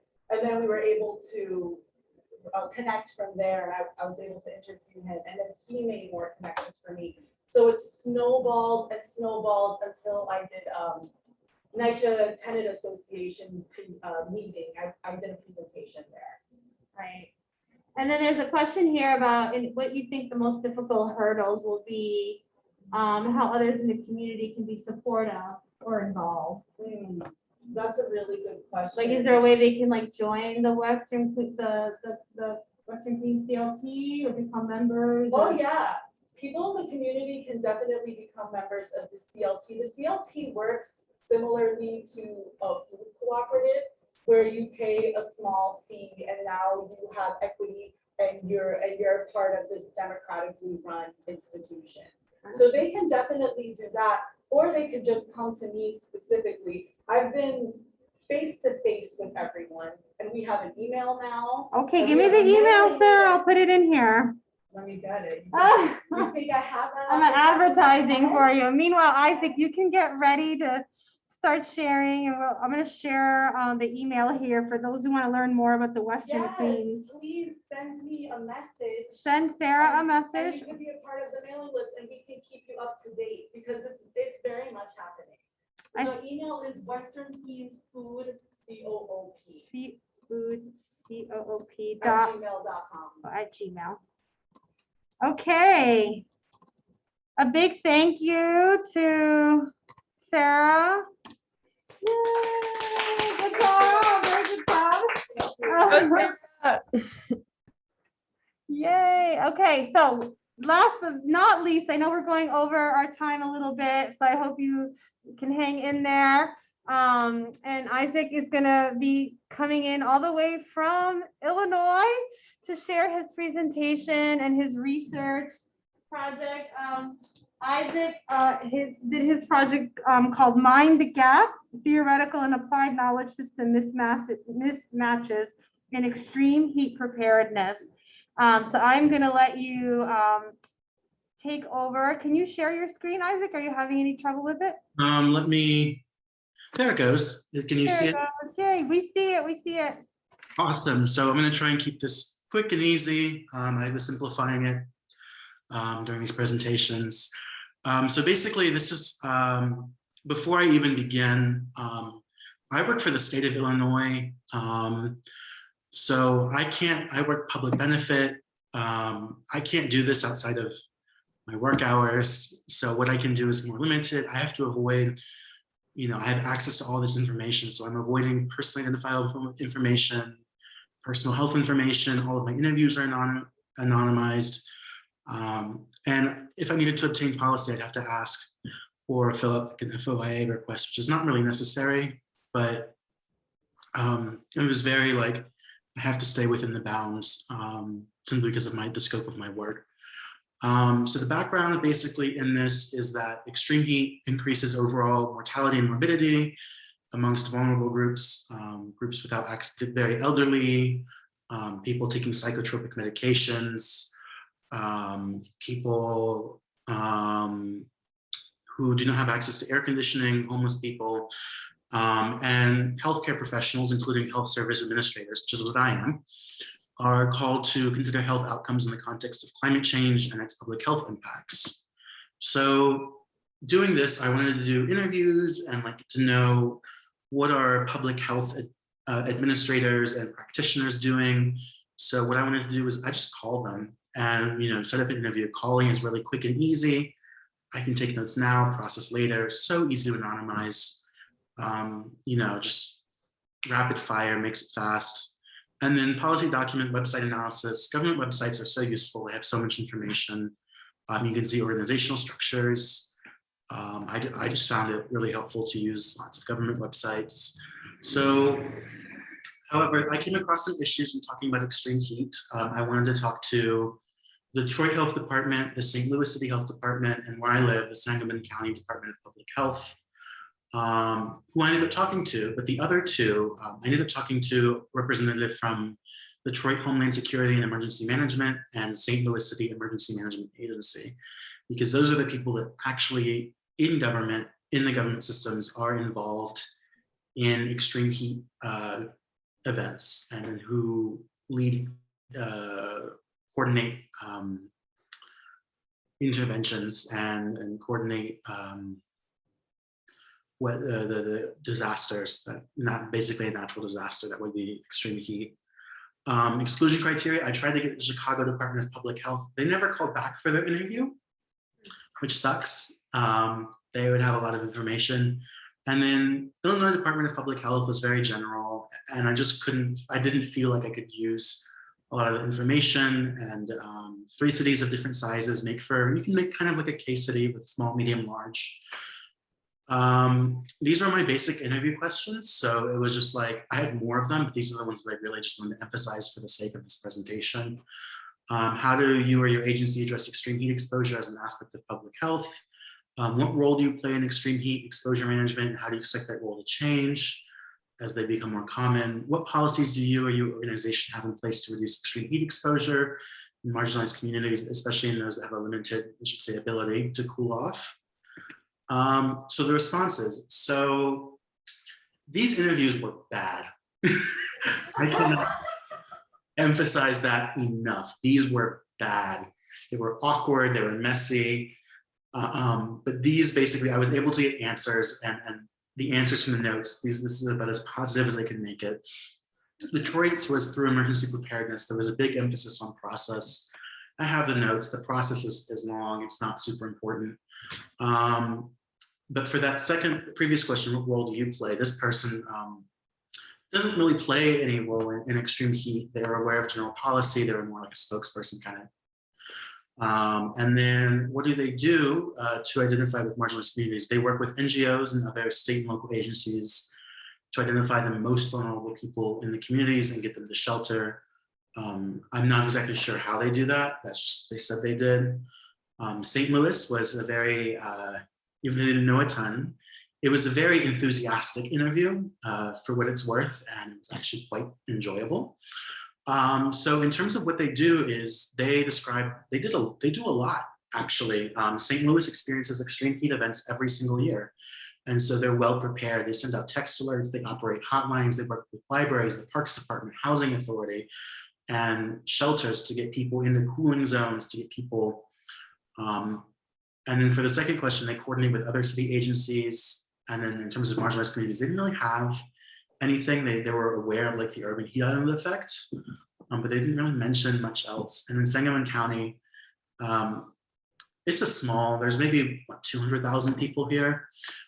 Extreme heat is not a funding priority. They just don't have the budget. They don't think much is going to change in terms of their role. The library for the homeless population is typically who deals with it downtown. And in the rural areas, NGOs dealing with migrant rights and OSHAs work primarily with migrant farm workers for their safety. That was something that was mentioned. And then in terms of identifying marginalized communities, other organizations and agencies, again, the library and NGOs and OSHA do that. So not really in their scope. This realization was that we were not operating in the same knowledge system, in the same world. I was coming from public health, health administration, and they were in emergency preparedness, disaster management, which made it a very, they kind of knew what they were talking about. It was a very uncomfortable, weird interview where I wasn't able to get a ton of useful information. So I began to shift my research focus into identifying these knowledge system gaps. Where is that gap? Doing basic gap analysis, and then provide recommendations to reduce that gap and to sort of harmonize and coordinate these different knowledge systems. So the limitations to this research before analysis is done. There was only 3 interviews utilized. Data was not ideal, like I've said, and it was focused on the Midwest, which is valuable for creating regional data, but it's limited in scope as applicability elsewhere. So analysis, the basic analysis was there was a knowledge and priority mismatch between public health theoreticians and emergency preparedness practitioners. What they value and what they know is quite different. There is organizational weakness in terms of public health agency response to extreme heat, and at least from Sangamon County, a lack of long-term prioritization of extreme heat events. And then, these agencies, emergency management or homeland security in the case of Detroit, securitization of the climate crisis and associated impacts leads to more existential questions like security for who, and who is worthy of climate security or health security, which is a big thing. So recommendations. So I recommend improved data collection and organization amongst public health agencies. That includes using, for example, GIS to learn to target both spatially and temporally heat island impacts to know where to mobilize first and among the highest priority, or reporting heat stress illnesses at the state and national level so that they can know in terms of hospitalizations, who is being the most severely impacted. Greater interorganizational communication and knowledge sharing for more harmonized response and communication between emergency preparedness and public health. Capacity building for effective public health response to extreme heat events. That means improved training, again, coordinated harmonized response, and then greater education of health officials on basically heat stress illness, so that's heat stroke, heat exhaustion, what to do. And then an overall shift from security-oriented conceptualizations, organizations in response to something more inclusive and humane, and also more away from that policing security, just to get to, you know, and the longstanding issues that have occurred there. This is actually quite urgent. Climate change makes extreme heat events more common. There's a risk of catastrophic organizational failure, which could lead to excess loss of life. And this is only the beginning as to what needs done. I can only go so far as I had to kind of shift this quite suddenly. And I'd like to just thank everyone, all of my classmates, Anna, and then I use knowledge developed from so many of my classes. Thank you to all of my professors. I learned so much from everyone. And that's it. Thank you. Thank you so much, Isaac. What a nice way to end the presentations. Great presentation. So we have questions for Isaac about his research. I know I am super curious to listen in on some of those awkward conversations. Man. Then you have a question. Well, so given the awkwardness, do you feel like these people you interviewed would be receptive to these kinds? Like, how do you see the change that you identified that needs to be made be kind of like, is it something that needs to come from the federal level, or is it like local? Like, how do you, now that you have the recommendations, like how do they get implemented? I wasn't able to really hear I that. think Jenny was asking, like, based on the fact of the receptiveness you got or lack of receptiveness, maybe in some of the interviews, how you envision some of the change happening. Is it from the federal government? Is it, you know, do you see maybe shifts pushing from the state level? Like, how do we get these emergency responders to think differently about their role in response to climate change and heat? Yeah, so there's actually, there was one researcher that called for a federal like public health agency that emphasized climate change. But then there was other counterexample from Ontario showing that where the provincial and local could kind of create, having these multiple layers of bureaucracy can create disharmony and can create additional confusion. And then there was also an examples from Maricopa County, Arizona, which is Phoenix, where extreme heat is, you know, extreme, to put it lightly. And they actually show comprehensive communication skills across state and local government. So I think in this situation, based on, you know, Maricopa County as the most relevant example, improved coordination at the state and local, state, county, local level would be. Yeah, that sounds right. I was gonna ask a similar question. You know, it's like, who are all the different like puzzle pieces? Who are the different organizations that have to make up the response team and get people on the same page to coordinate these responses? Yeah, you've got, I had so many different agencies. You've got libraries, parks and recreation, you've got ocean, NGOs probably play a role in there. NGOs, private citizens. Yeah, so a very complicated picture that you're painting, and I sounds like some surprising findings too for your research. It was, I was totally surprised. And then I came across this article from Melbourne, Australia, that actually said very much many of the same things I'm saying. And I was like, okay, maybe it's not just me. Yeah, maybe it's not just the Midwest, I'm sure. Yeah. Well, thank you so much, Isaac. It was really good to see your presentation. Congratulations on finishing. Yay! Well, this concludes our lineup of presentations. I'm so proud and really excited to see all of it come together and come to fruition. You should all be very proud of yourselves. I'm looking forward to reading the report and all the final papers in my inbox. So congratulations to everyone. Please remember to stay in community with us and stay in community with each other. Don't want this to be the last time we get to hear from you and hear about all the amazing work you're going to keep doing on so many of these issues. So yeah, don't lose my number, my email.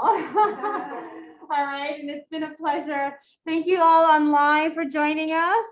There's an EPSM. Oh, thank you. Laura wants me to remind everybody there's an EPSM holiday party Monday at 6 p.m. to celebrate and do a little bit more celebration. Monday, 6 p.m. And where? Look, Jenny said on Zoom. On Yes, Zoom? on Zoom. It's on Zoom? Yeah. Oh. Well, hey, there's nothing that says you can't self-organize and be together at 6 p.m. On Monday and Zoom in to make everybody have FOMO about how much fun you're having celebrating. All right, so don't let that discourage you. Thank you so much, Isaac. Thank you, Laura. Thank you, everyone, for joining us. Bye. Bye.